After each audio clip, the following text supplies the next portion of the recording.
আলোচনা করছিলাম সূরা বাকারা।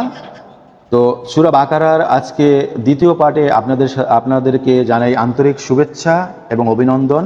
আশা করি ইনশাআল্লাহ আল্লাহ তাআলার অশেষ রহমতে আপনারা ভালো আছেন। আলহামদুলিল্লাহ, আপনাদের দোয়ার বরকতে আমিও ভালো আছি এবং ভালো আছি এই কারণে যে মুসলিম পরিবারে আমাকে আপনাকে সৃষ্টি করেছে, সেই জন্য। অমুসলিমদের ঘরে সৃষ্টি করলে হয়তো আমিও অমুসলিম হয়ে যেতে পারতাম। যাই হোক, চলুন সূরা বাকারার পরবর্তী যে দ্বিতীয় ধাপ, সেখানে ফজিলত সম্পর্কে কি বলা হয়েছে। রাসূল সাল্লাল্লাহু আলাইহি সাল্লাম বলেন, তোমরা সূরা বাকারা পড়ো, কেননা তা আঁকড়ে ধরা বরকত আর ছেড়ে দেওয়া আফসোস। তাছাড়া জাদুকররা ওটার সামনে টিকতে পারবে না। মুসলিম হাদিস নাম্বার 804। নবীজি আরও বলেন, তোমরা তোমাদের ঘরগুলোকে কবর বানিও না। মনে রাখবে, যে ঘরে সূরা বাকারা পাঠ করা হয়, শয়তান সে ঘর থেকে পালিয়ে যায়। মুসলিম হাদিস নাম্বার 780। নবী করিম সাল্লাল্লাহু আলাইহি সাল্লাম বলেন, যে ব্যক্তি কোরআনের প্রথম 7টি সূরা আঁকড়ে ধরে সে জ্ঞানী। আহমদ আল মুসনাদ হাদিস নাম্বার 24,443। হাসান। কাজ অ্যান্ড এফেক্ট। কাজ অ্যান্ড এফেক্টে আল্লাহ তাআলা বলেন, কঠোর সময়ে, কঠিন সময়ে যত ধৈর্য ধরা আর নামাজের মাধ্যমে সাহায্য চাওয়া যাবে, আল্লাহর সাহায্য তথা তাড়াতাড়ি নেমে আসবে। গতিপথ। 1 নম্বর গতিপথে বলা হয়েছে, মানুষকে আল্লাহ তাআলা দুনিয়াতে পাঠিয়েছেন তার প্রতিনিধি হিসাবে। দুনিয়ার বুকে আল্লাহর আইন কার্যকর করাই হলো মানুষের প্রধান দায়িত্ব। 2 নম্বর গতিপথে বলা হয়েছে, সময়ে ধারাবাহিকতায় বনি ইসরায়েলের উপর সেই একই দায়িত্ব বর্তায়, কিন্তু সেই দায়িত্ব পালনে তারা ব্যর্থ হয়েছে, ফলে নেতৃত্ব দেওয়ার যোগ্যতা তারা হারিয়ে ফেলেছে। 3 নম্বর সেগমেন্টে বলা হয়, গতিপথে বলা হয়, পরবর্তী সময়ে নেতৃত্বের এই দায়িত্ব আল্লাহ বনি ইসরায়েল অর্থাৎ মুসলিম জাতিকে দিলেন। নেতৃত্বের পালাবদলের দৃষ্টান্ত হিসেবে মুসলমানদের জন্য কিবলার দিক পরিবর্তন করে দিলেন তিনি। 4 নম্বর গতিপথে বলা হয়েছে, নেতৃত্বের ক্ষেত্রে সবচেয়ে জরুরি বিষয় হলো নৈতিকতা। তাই মুসলমানদের জন্য আল্লাহ ঠিক করে দিলেন ন্যায় ও ভারসাম্যপূর্ণ সমাজ পরিচালনার ফ্রেমওয়ার্ক। প্রণয় করলেন ইসলামের বেশ কিছু মৌলিক বিধান। কেস স্টাডি, অর্থাৎ কেস স্টাডি করলে এটাতে যে পাওয়া যায়, ইহুদিরা বাইতুল মুকাদ্দাসকে কেবলা মানে, তাই আল্লাহ তাআলা মুসলমানদের জন্য আলাদা কেবলা ঠিক করে দিলেন, সেটা হলো পবিত্র কাবা। এরকম বহু ঘটনা আছে যেখানে দেখা যায় ইহুদিরা যা করত, নবী মুসলমানদেরকে তার চেয়ে ভিন্নটা করতে বলতেন। ইহুদিদের অভ্যাস, রীতি রেওয়াজ এবং সংস্কৃতির সাথে মুসলমানদের এক চুলো মিল থাকুক, নবীজি তা কখনোই চাইতেন না।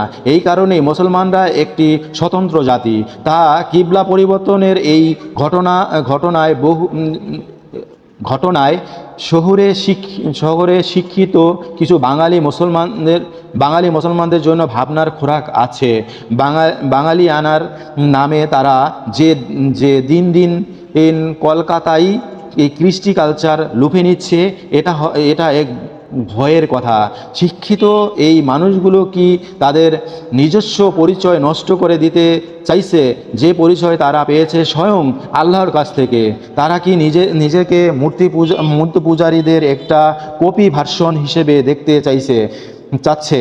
তাহলে তারা যেন জেনে রাখুক, কিয়ামতের দিন তারা মঙ্গল শোভাযাত্রার পেঁচা বানার আর বাঘ কুমারীর হাতে করেই আল্লাহর সামনে দাঁড়াবে। ভিন্ন জাতির পৌত্তলিক সংস্কৃতি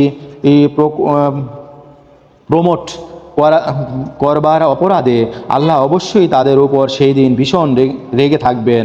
আবু দাউদ 652, 4031, বুখারী হাদিস নাম্বার 7320, মুসলিম শরীফ 2669।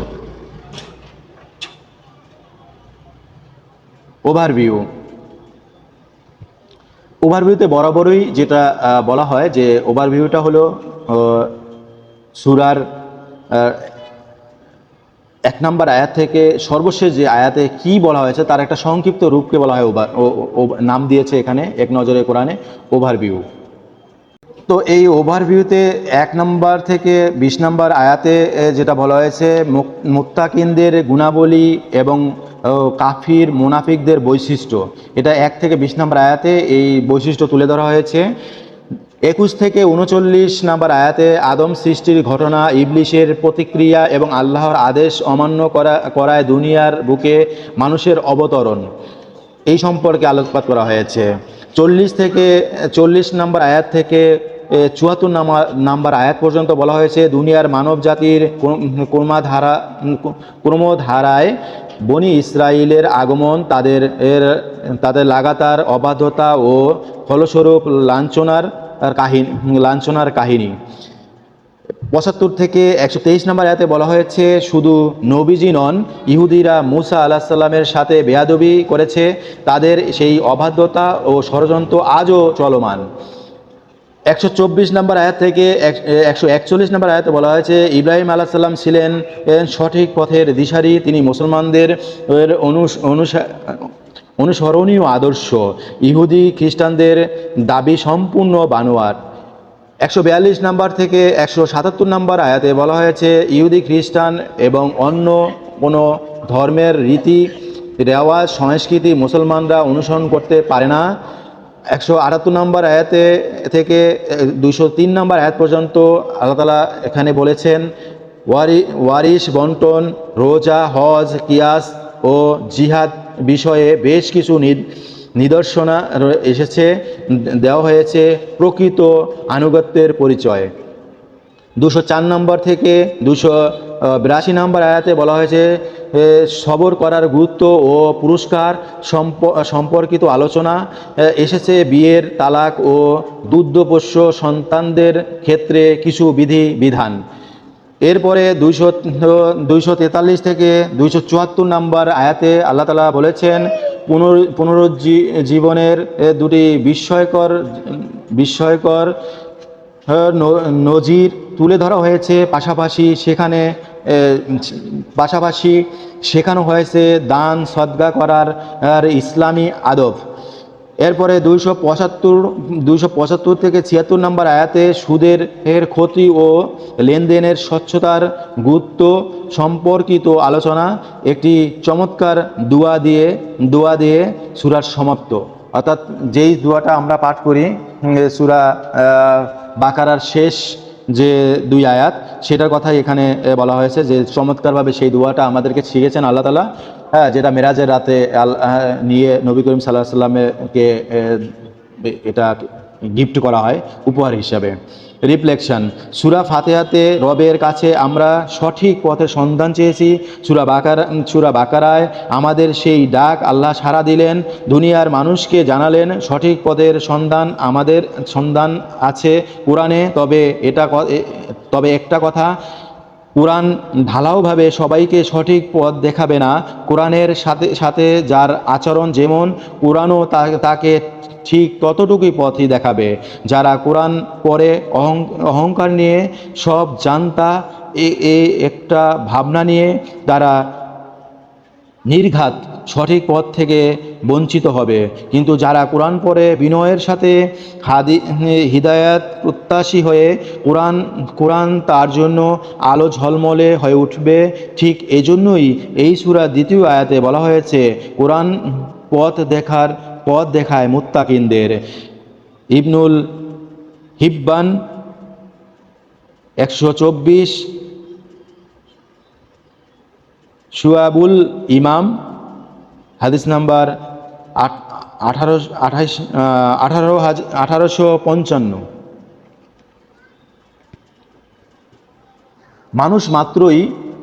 মানুষ মাত্রই ভুল করবে, পা পিছলাবে, এটাই স্বাভাবিক। কিন্তু ভুল করার পরে আমাদের প্রক্রিয়া কেমন হবে সেটাই দেখবার বিষয়। সেটাই প্রমাণ করবে রবের সাথে আমাদের সম্পর্ক কেমন। রবের সাথে আমাদের সম্পর্ক কেমন, এই ব্যাপারটা বোঝাবার জন্যই আদম আলাইহিস সালামের ঘটনা সূরা বাকারার গোড়াতে আনা হয়েছে। এটা আমাদের জন্য একটা শক্তিশালী রিমাইন্ডার, যে জগতের সেরা মানুষের দ্বারাও ভুল হয়েছে, তাই আমরাও ভুল করব। কিন্তু ভুল হয়ে যাওয়ার পর তারা গোয়াত্তমি করেনি, ভুলটা আঁকড়ে ধরে থাকেনি, বরং শাস্তির ভয়ে বিনয়ে গেলে শাস্তির ভয়ে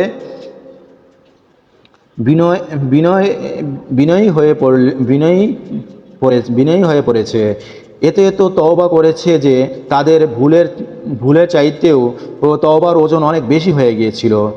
এর ঠিক বিপরীতে ছিল ইবলিশ ও ফিরআউন। তারা খুব জোরের সাথে সত্যকে প্রত্যাখ্যান করে সত্যকে চেনার পরও মুখ ফিরিয়ে নিয়েছে। এটারই কারণ তাদের অন্ধ ও ঔদ্ধত্য ও বিচ্ছিন্ন অহংকার।